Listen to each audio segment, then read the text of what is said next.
दोस्तों नमस्कार। ITI technical course YouTube channel पे एक बार फिर से स्वागत है।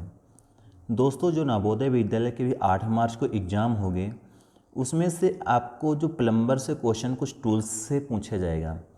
आपको टूल्स की जानकारी होना अनिवार्य है। सभी टूल्स कहाँ यूज किए जाते हैं, सभी का यूज, सभी का मटेरियल का नाम आपको जानना पड़ेगा, तभी आप क्वेश्चन पेपर कर पाओगे। क्योंकि ऐसे क्वेश्चन बार बार पूछे जाते हैं। सभी टूल्स का उपयोग, सभी टूल्स कौन से मटेरियल के बनाए जाते हैं, कुछ पार्ट का नाम भी पूछता है। तो आपको मैं कुछ वही टूल्स के बारे में बताऊंगा कि कितने टूल्स होते हैं, हर एक टूल्स का यूज किया है, टूल्स किस मटेरियल के बनाए जाते हैं। यदि अभी तक आप लोग ऐसे क्वेश्चन पेपर, ऐसे नोट्स, ऐसे बुक नहीं पढ़े हो, ज़रूर ध्यान से देख लेना। यदि आप लोग फॉर्म भरे थे, एडमिट कार्ड डाउनलोड कर लेना। एडमिट कार्ड कैसे डाउनलोड करते हैं हमारे यूट्यूब चैनल पे बताया गया है। दोस्तों इस चैनल पे नए हो, चैनल को सब्सक्राइब कर देना, लाइक कर देना, शेयर कर देना। चलिए आते हैं आज के फर्स्ट नंबर क्वेश्चन। ये बताया जाएगा सारे टूल्स, जैसे पहला ही बता रहा है पॉइंट, प्लायर क्या है, प्लायर होता क्या है। प्लायर आप लोग समझ जाइए, यह एक हैंड टूल है। ध्यान से सुनना, ध्यान से देखना। यह एक हैंड टूल है जिसका प्रयोग छोटे छोटे पार्टों को पकड़ने, काटने, मरोड़ने आदि के लिए करते हैं। अब देखना, मेन इम्पोर्टेंट ये बोल रहा है कि प्लायर ये कास्ट स्टील से बनाए जाते हैं या कास्ट स्टील के बने होते हैं।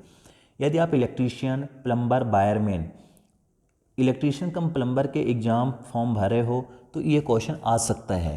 प्लायर का यूज करोगे तो कौन से मटेरियल की प्लायर होती है और किस मटेरियल के बनाई जाती है और कहाँ पे यूज कर सकते हैं। ठीक, तो आप लोग बता सकते हो कि छोटे छोटे पार्टों को पकड़ने, काटने, मरोड़ने के लिए हम प्लायर का यूज करते हैं। और प्लायर जो होती है कास्ट स्टील्स के बनाई जाती है। पहला पॉइंट ख़त्म। अब सेकंड आप ये भी बता सकते हो, स्वेज ब्लॉक। स्वेज ब्लॉक क्या होता है? यह कास्ट स्टील का वर्गाकार आकृति में बना होता है। यानी जो स्वेज ब्लॉक होता है कास्ट स्टील का वर्गाकार आकार में बना होता है, ये स्वेज है, ये प्लायर है। इसका प्रयोग पंचिंग, बेंडिंग के लिए मुख्य रूप से किया जाता है। हमें कोई भी चीज़ में पंचिंग वंचिंग करना है, बेंडिंग करने के लिए स्वेज ब्लॉक का यूज करके हम लोग नॉर्मल काम कर सकते हैं। तो आप लोग देख लीजिए, स्वेज ब्लॉक है, ये है स्वेज, ये प्लायर है।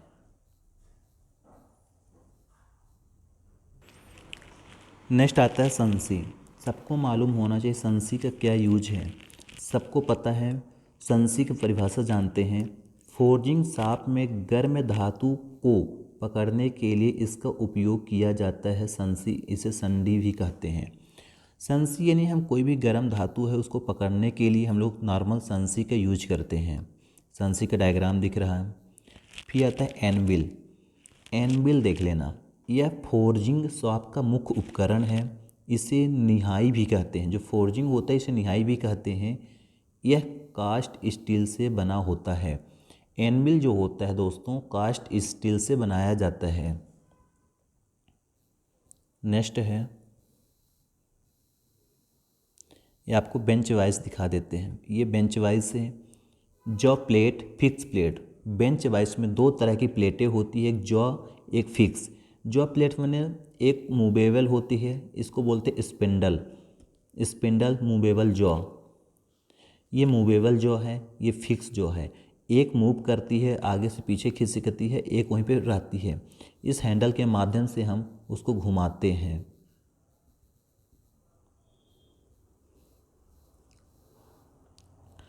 नेक्स्ट देख लो, सी क्लैंप। सी क्लैंप क्या है? अंग्रेजी के अक्षर सी के आकार की होती है। इसका प्रयोग जाब को पकड़ने के लिए किया जाता है। जो सी क्लैंप होती है, सी क्लैंप का उपयोग जाब को पकड़ने के लिए हम लोग नॉर्मल यूज करते हैं। नेक्स्ट है स्क्रू ड्राइवर। पेचकस का प्रयोग साधारण कामों के लिए किया जाता है। ये 50 से 500 mm तक लंबाई में पाए जाते हैं। स्क्रू ड्राइवर बोलो या पेचकस बोलो, 50 से 500 mm तक लंबाई में पाए जाते हैं और छोटे मोटे कामों के लिए स्क्रू खोलने के लिए यूज किया जाता है। पेचकस में आप लोग देख लेना, जो सामने का पॉइंट होता है उसको ब्लेड बोला जाता है, बीच में जो रॉड होती है उसको सैंक बोलते हैं, फिर हैंडल होती है। 3 पार्ट इसका नाम सुन लेना। सी क्लैंप देख लेना। सी क्लैंप एक बॉडी होती है, ठीक, एक जॉ होती है, एक बॉटन होता है, एक स्क्रू होता है। फ्लाई नट, इस फ्लाई नट को हम कस कर, टाइट कर, लूज कर आगे पीछे आसानी से कर सकते हैं। फिर आता है स्पैनर या रिंच। रिंच या स्पैनर एक हैंड टूल है, सबको मालूम होना चाहिए। जो रिंच है या स्पैनर जो है एक हैंड टूल है, जिसके द्वारा नट बोल्ट को खोला व कसा जाता है। सबको मालूम होगा जो स्पैनर होती है, रिंच होती है, इनके माध्यम से नट बोल्ट को खोलते हैं और कसा जाता है। ये कार्बन स्टील से बने होते हैं। स्पैनर जो होता है दोस्तों, ये कार्बन स्टील के बनाए जाते हैं। मेन इम्पोर्टेंट ये है।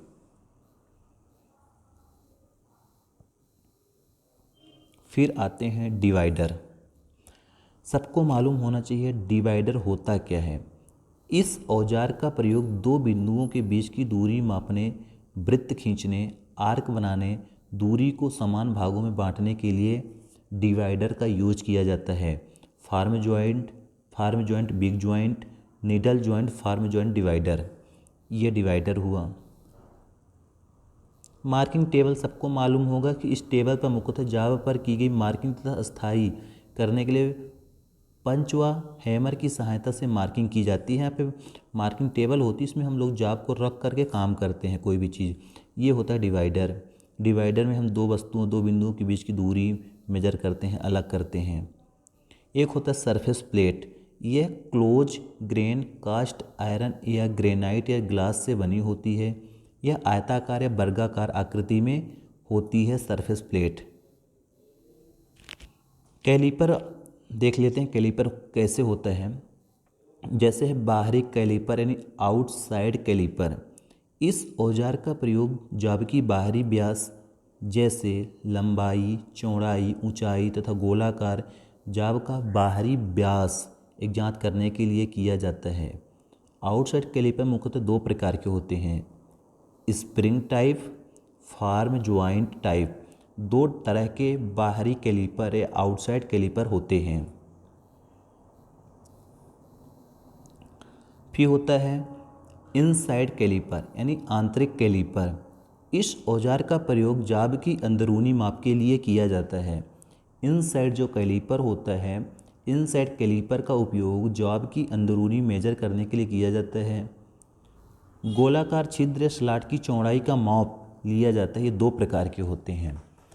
तो आपको सबको मालूम हो गया होगा कैलीपर 2 टाइप के होते हैं, इनसाइड होता है, आउटसाइड। इनसाइड रहते हैं कोई भी होल है उसकी हम लोग व्यास, मोटाई मापेंगे कि इस होल की कितना मोटा है, तो इनसाइड कैलीपर का यूज करेंगे। कोई भी बाहरी पाइप का हम लोग मोटाई मापना है तो आउटसाइड कैलीपर के यूज करके हम लोग मोटाई या व्यास माप सकते हैं।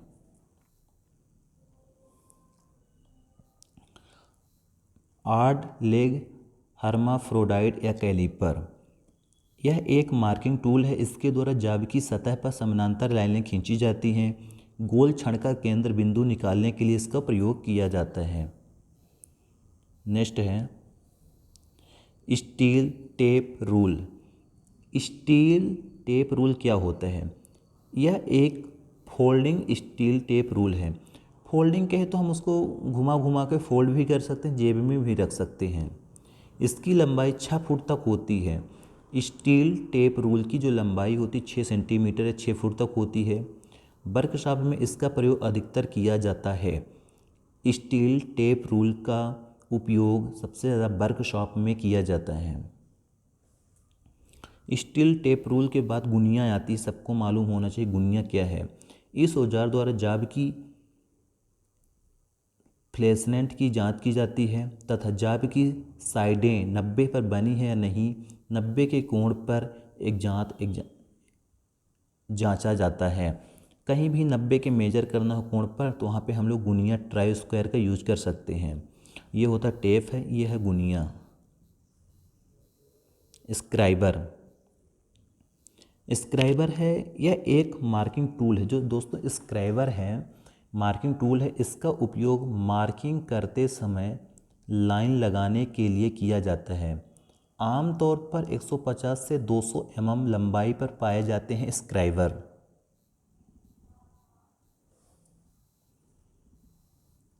हेक्साफ्रेम। नेक्स्ट है हेक्साफ्रेम। हेक्साफ्रेम का इस्तेमाल प्रायः मेटल को काटने के लिए किया जाता है। यह एक प्रकार का कटिंग टूल है। इसका प्रयोग पाइप, सीट, ब्लेटों, रॉड इत्यादि को काटने के लिए हेक्साफ्रेम का यूज किया जाता है। हेक्साफ्रेम सबको मालूम होना चाहिए। अब आते हैं डाई। देख लीजिए डाई क्या है। दोस्तों डाई एक चूड़ी काटने वाला औजार है जिसके द्वारा बाहरी चूड़ियाँ काटी जाती है। क्वेश्चन भी पूछ चुका है, क्वेश्चन आ भी चुके हैं कि डाई के माध्यम से हम लोग कोई भी पाइप में बाहरी थ्रेड बना सकते हैं या बाहर थ्रेड चूड़ी काट सकते हैं। बहुत टाइप के हथौड़े हैं, आपको हथौड़ा मालूम होना चाहिए। हैमर अर्थात हथौड़े का एक चोट मारने वाला औजार है। इसके द्वारा चोट लगाकर seat, metal, forging, welding, chipping आदि ऑपरेशन किए जाते हैं।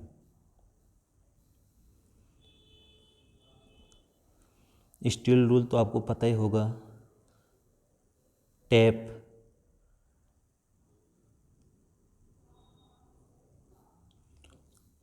जैसे डाई होती है उसी का दूसरा रूप टेप है। यह एक कटिंग टूल है। इसके द्वारा सिलेंड्रिकल होल की अंदरूनी चूड़ियाँ काटी जाती है। इसके द्वारा की जाने वाली क्रिया को टेपिंग कहते हैं।